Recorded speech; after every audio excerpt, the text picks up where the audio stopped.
Honored members of this court, a very good afternoon. I am Benjamin Wong, and I will be addressing the second issue on behalf of the defendants. Allow me to begin by providing a summary of our position. We have two main submissions.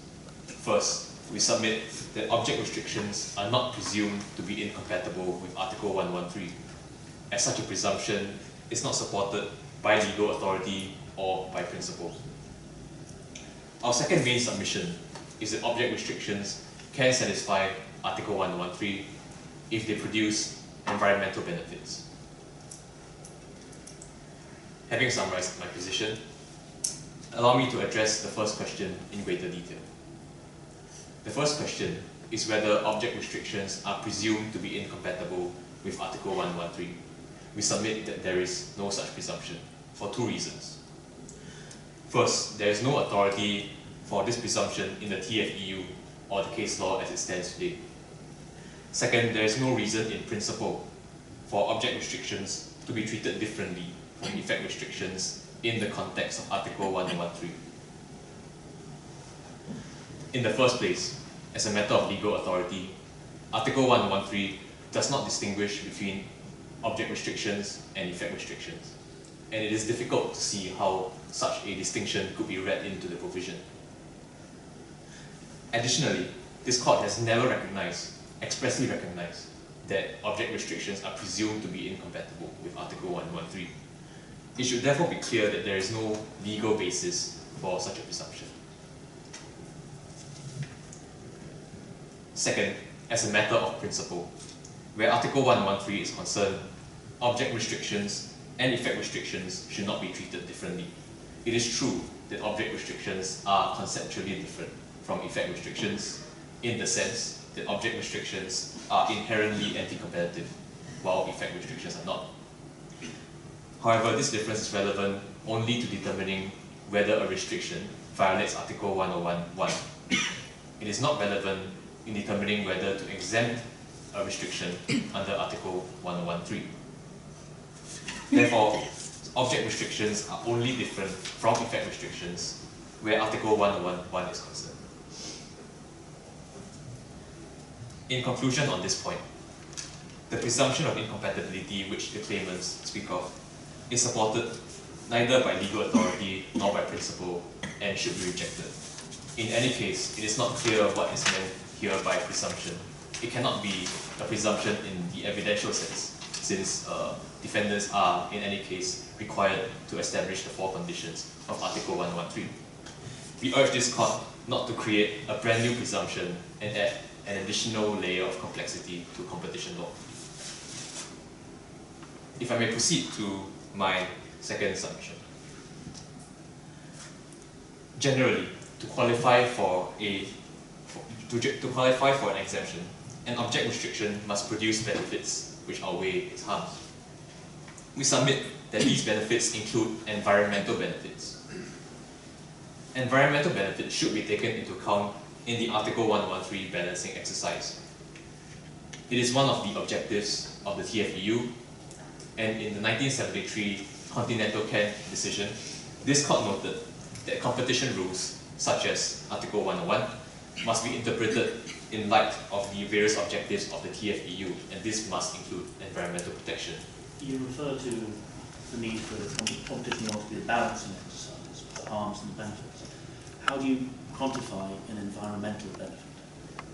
Thank you for the question, Your Lordship. We submit that environmental benefits can indeed be quantified, as was evident in the Commission decision of CECED, where an object restriction was exempted under Article 113 because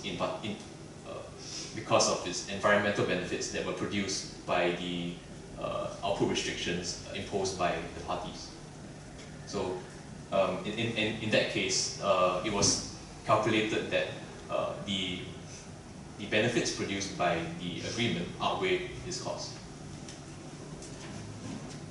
To follow my colleague's question, how are you going to quantify or calculate the benefits of the restriction here? What is your methodology going to be? Your Lordship, I am no economist, and perhaps even if it may be difficult in certain instances to quantify an environmental benefit, this does not mean that such benefits should not be taken into consideration. Your Lordship, I urge this court to see that it is necessary for Article 113 to be considered in a holistic manner, for the balancing exercise in Article 113 to be holistic. And given this necessity, it is necessary to, it will not do to exclude certain environmental benefits just because they may be incapable of precise economic quantification. I'm delighted to be holistic. Within that holistic analysis, how would you describe for me what those environmental benefits will be? What can I look forward to see? Your Lordship, in the present case, according to the agreed facts, the environmental benefits include the reduction of noise pollution caused by the wind turbines produced by our clients. It includes the protection of biodiversity because of the reduction in the wildlife that are affected by these wind turbines. Excuse me.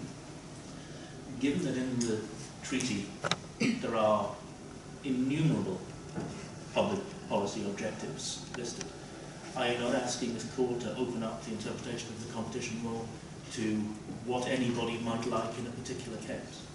You can find precedent in the treaty for environment, for culture, for education, for the life scientific. Isn't this leading competition law into a rather dangerous area of, well, I think this is nice, therefore it should be allowed?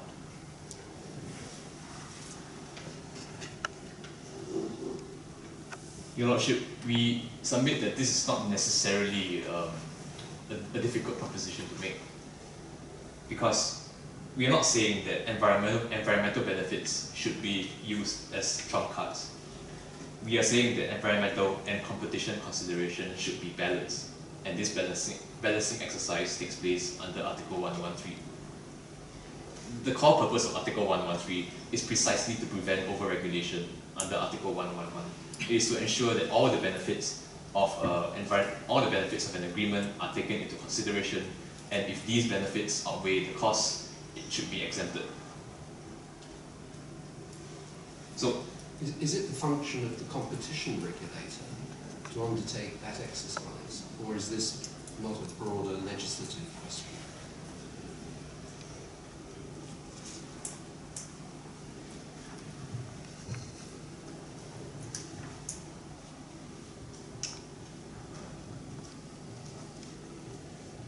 we recognize that, Your Lordship, I see a lot of time, if I may proceed with answering the question. Thank you. We recognize that these various policy considerations naturally fall within the purview of legislatures. However, here we cannot simply, there's no neat distinction between competition and the other policy objectives. They are intertwined within the context of the TFPU, and it is necessary for competition rules to be read in light of all the objectives of the TFPU. So we submit that competition adjudicators and courts should indeed take all these considerations into account in the Article 113 exercise. If not, where would these objectives be considered? To follow, so we know that competition law is, at least it was in the heart of the European Union law for community law. So you do not submit that we should give competition law a certain kind of superiority in respect of the other fields of law covered by European law. So all fields of law covered by European Union law, they should be treated equally. So you do not see any hierarchy between different branches of European Union law. Your Lordship, we recognize the extreme importance of competition law in ensuring consumer welfare.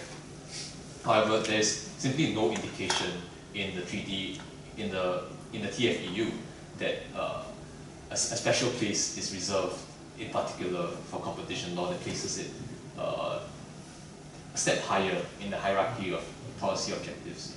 Therefore, we urge this court to take a holistic approach to Article 113 and balance the competition objectives with the other objectives of the TFEU. Thank you. I think we should move on to the final submission questions now. Thank you, Your Lordship.